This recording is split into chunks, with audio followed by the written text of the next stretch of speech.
Bonjour et bienvenue chez les douceurs de Maïlis. Je vous retrouve aujourd'hui dans une nouvelle vidéo et on va préparer ensemble mahjouba ou des crêpes farcies. Donc là, dans le bol du robot, j'ai mis 1 kg de semoule très fine. Donc si vous avez de l'extra fine, c'est encore mieux. Vous rajoutez donc une cuillère à café de sel et vraiment la pointe d'une cuillère à café de levure boulangère. Donc vous pouvez ne pas en mettre du tout.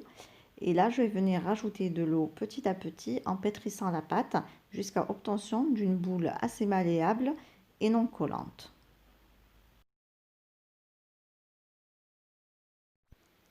Après avoir terminé de pétrir la pâte, je vais venir la diviser en plusieurs boules de taille égale que je vais placer sur un plateau huilé. Donc après, c'est à vous de voir et de choisir la taille de vos boules si vous préférez des crêpes assez grandes ou des crêpes de taille moyenne.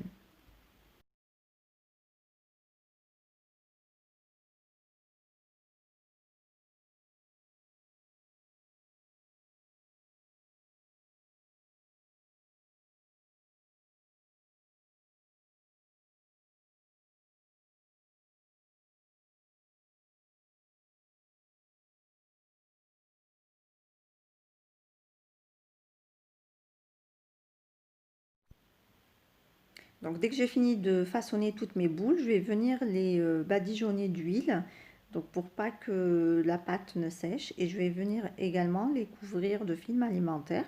Donc il faut bien les couvrir et je vais les laisser reposer le temps de préparer ma farce. Ici dans mon faitout, j'ai rajouté 5 oignons émincés. Là je rajoute l'équivalent de 3 cuillères à soupe d'huile d'olive. J'ajoute également 3 gousses d'ail écrasées. Je mélange le tout et je laisse cuire à feu doux quelques minutes jusqu'à ce que l'oignon devienne translucide.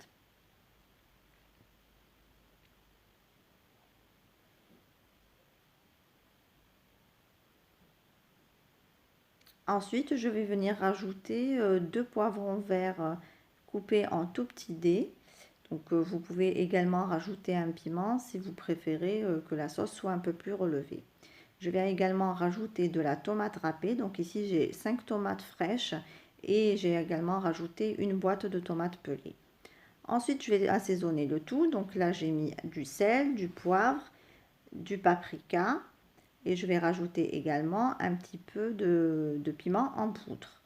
Je mélange le tout et je laisse cuire quelques minutes sur feu doux jusqu'à ce que l'eau s'évapore et on a une sauce un peu plus consistante.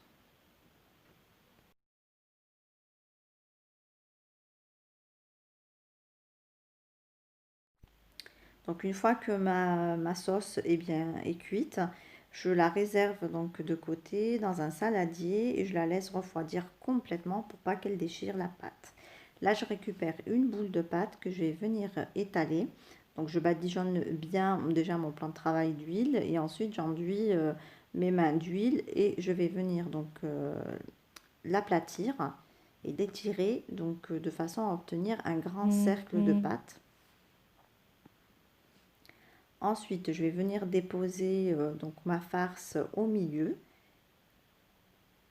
que j'aplatis un petit peu avec ma cuillère pour lui donner une forme bien carrée. Et je vais venir replier ma pâte en portefeuille dans un premier temps. Donc là, je plie les deux côtés. Et je vais venir replier également les deux autres côtés en formant bien un carré que je vais venir aplatir très délicatement avec les mains. Alors là, la pâte, elle est très fine, donc il faut vraiment la manipuler délicatement pour ne pas la déchirer.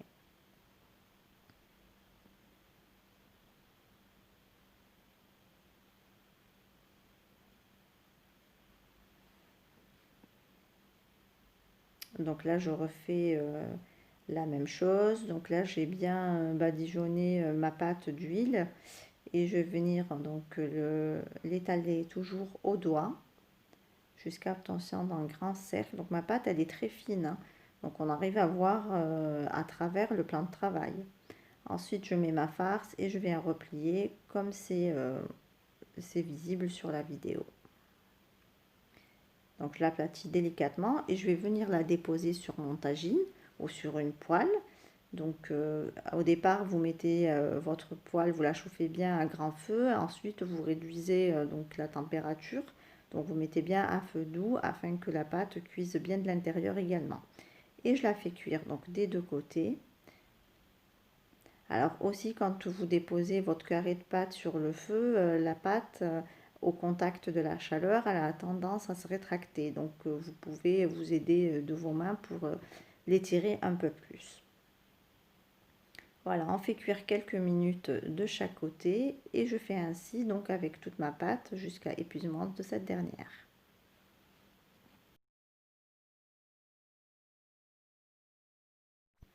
Et voici donc le résultat final de nos crêpes. On obtient des crêpes bien moelleuses et bien garnies. J'espère que la recette vous a plu. En tout cas, si vous avez aimé, likez et partagez. Quant à moi, je vous retrouve dans une nouvelle vidéo très prochainement. Merci de m'avoir suivi et à très bientôt chez les douceurs de Maëlys.